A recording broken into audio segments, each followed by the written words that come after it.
Okay, I'm going to be replacing the carburetor on my Stihl BG86. It's not running right no matter how much I adjust it. So I'm going to be replacing it with a new one. Here's the kit that I bought. Got this on Amazon for a pretty good price. And let me show you what's inside. There is a replacement carburetor.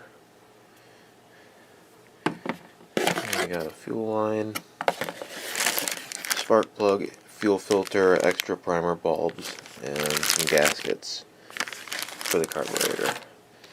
I've already drained out all the gas, and you should too if you're doing this. So I'm going to start disassembling it. First thing I'm going to do is take off the air filter cover and pull the air filter out of here.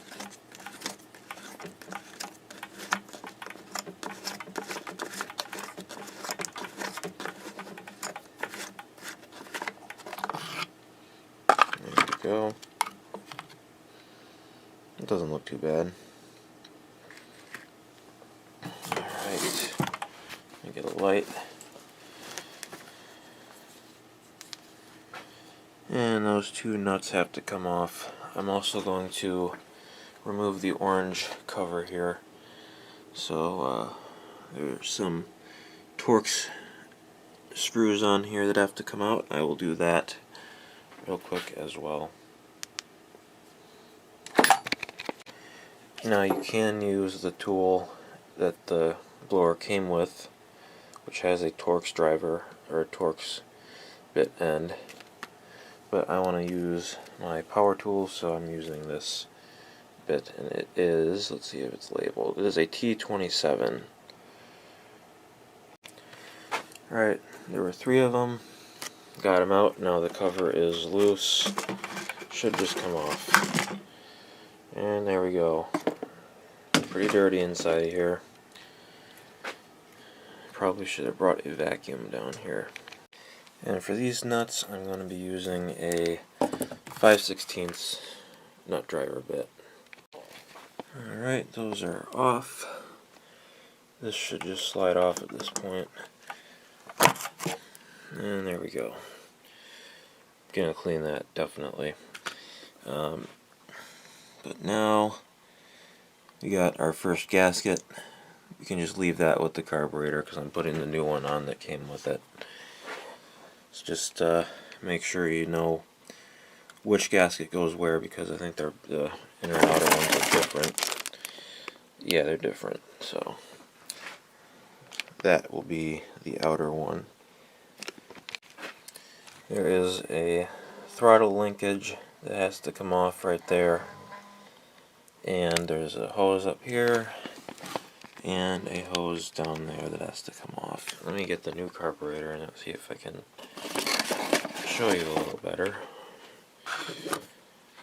Okay, so there is a hose that connects right there, which is that one, and then one that connects down there, which is that one. So we'll take those off next. And they should just slide off, but it's always easier said than done. I got the first hose off. The other one's being a bit of a pain. This one was kind of a pain too, but the next thing I'm going to do is disconnect the linkage because I want to pull it out further so I can get that other hose off easier. So let's take a look at how the linkage is set up. Okay, so that's what it looks like, and that hole is where the linkage goes through. So I'm going to get that out of there. Hopefully it won't be too difficult.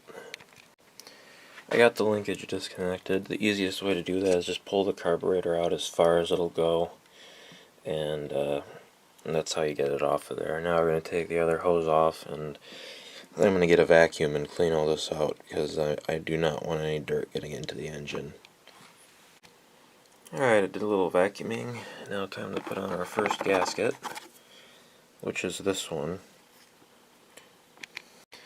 Now before I slide the carburetor on all the way, I'm going to hook up that bottom hose and the throttle linkage to right there.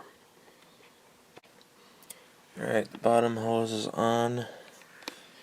That one like I showed you before, goes to that part. And now I'm trying to hook up the linkage, and this is going to be kind of difficult. Basically that has to go in through this. Okay, I ended up disconnecting the hose and twisting the carburetor this way so I could get that linkage in there, because that's how it's supposed to be. And yeah, it's a lot easier to get that linkage on there with the hose disconnected. So now I'm going to start sliding the carburetor on and reconnect both of the hoses. Alright, both hoses are hooked up. I decided not to use the new hose, but you certainly can if you want. If you get this kit, it looks like a pretty nice quality hose. So yeah, now let's put the second gasket on, wherever that is. Let me find that real quick. There's the second one. Just slides in place. Sorry, you couldn't see that. And now you put this back on with the nuts, and after that you put this back on and the air filter and filter cover, and you should be good to go. Now, one thing to keep in mind is that you may have to adjust the carburetor if it's not running properly. These are the adjustment screws for it, and they are, as you can see, they're like a Phillips type. They take a Phillips type bit. So hopefully this is adjusted properly from the factory, but we'll find out. And I'll go ahead and put this back on. I did clean it off thoroughly, as you can see. So that white tube right there has to go through there. This piece, or this hole at the top. And those are tight. Definitely don't want to over tighten them, but you don't want them loose either. Throttle linkage is working fine, as you can see. Now for the filter. And the next thing, I'm just putting this cover back on, and then I'll put the filter cover back on and we'll be done. So, because of the fact that the ignition wire just sort of ripped out of the spark plug boot, this video is also going to be showing how to replace the ignition coil. Got the new one right here. Found this one on Amazon as well. It's a few days later now, so had to wait for it to arrive. I was kind of upset that I couldn't test out the leaf blower after I put the new carburetor on, but I'm going to take it apart again. This front orange cover is really all that needs to come off for this. Alright, and here's the ignition coil. This wire feels pretty stiff, so maybe it's a good thing this happened. And then we got the wires from the kill switch on here as well that have to be taken care of. New one is right here. I hope this is the right part, because this looks different. Oh, well, this piece comes off, the part that this wire connects to. Okay, so that's okay. Alright, I'm going to take this one off. Alright, so there's the top bolt, bottom bolt, and this is, I'm assuming, the same as the size as the cover ones. Yep, it takes a T27. And now I would suggest leaving this connected so you don't mismatch the wires. I mean, they are different colors, but still, it's just better to do it this way, I think.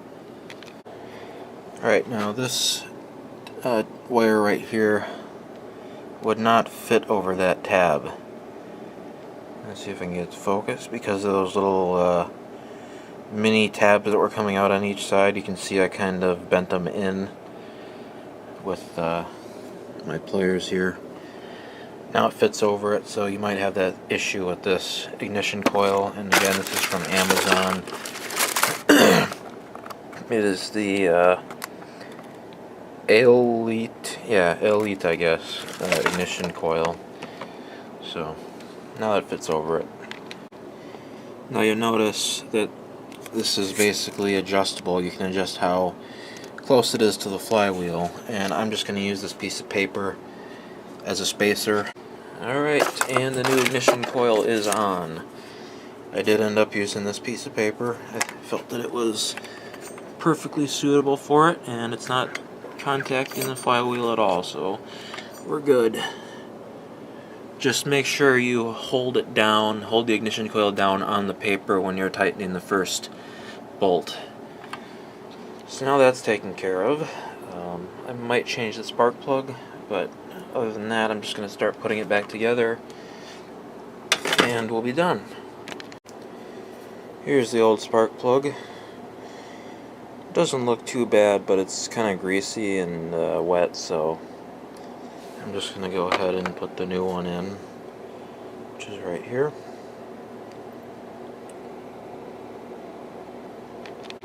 Cover's back on, new spark plug is in. Let's just go ahead and push this down onto the spark plug. Hang on a second. There we go. Alright, now we should be ready for startup. I'm going to take it outside. Going to put gas in it, prime it, and check for leaks. It's very important.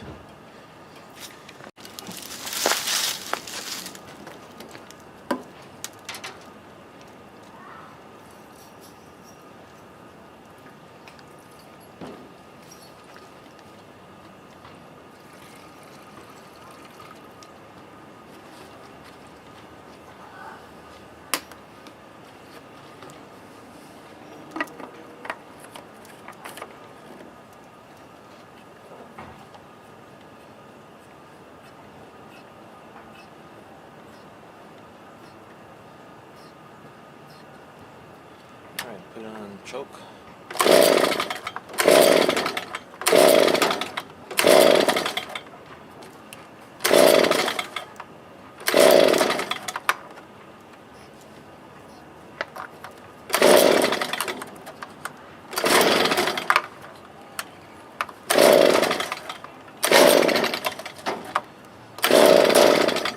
Fired.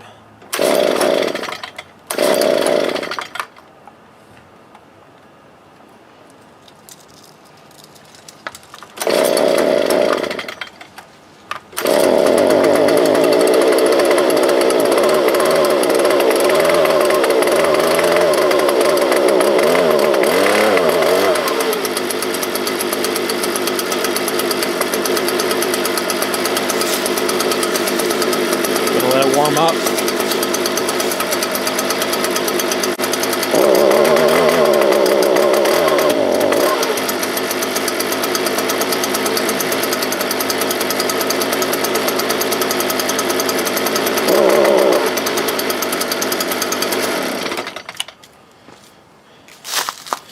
Alright, it's looking like we're going to have to adjust the high setting on the carburetor.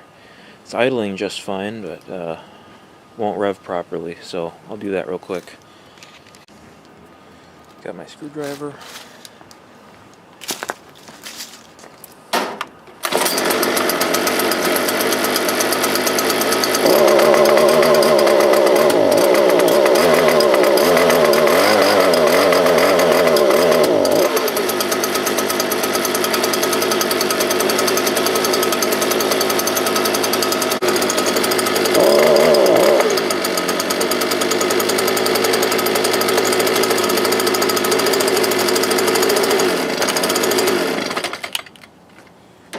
And it's still not wanting to rev properly, so I'm just going to try and figure this out off camera. Okay, I did get it running better. Turns out this spark plug that came with that carburetor kit isn't very good. I don't know if the spark plug itself is just a piece of crap, or if the gap wasn't right. I mean, it looks the same as the gap on the original plug, so I don't know, but it was not running right on this, and it's working better now, so now I'm going to finish adjusting it and get this thing working properly again. So I guess don't use cheap spark plugs in your Stihl BG86.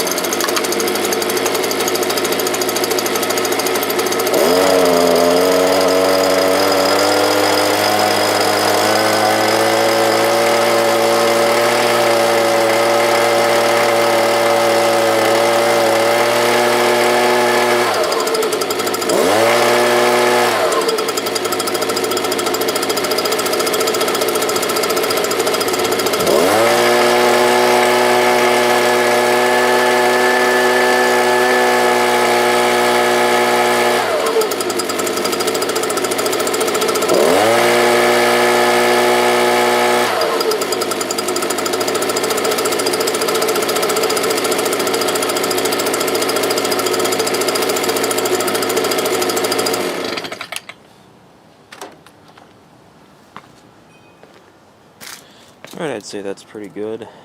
I'll adjust it more as I use it, get it just right, but I think that's pretty good for now.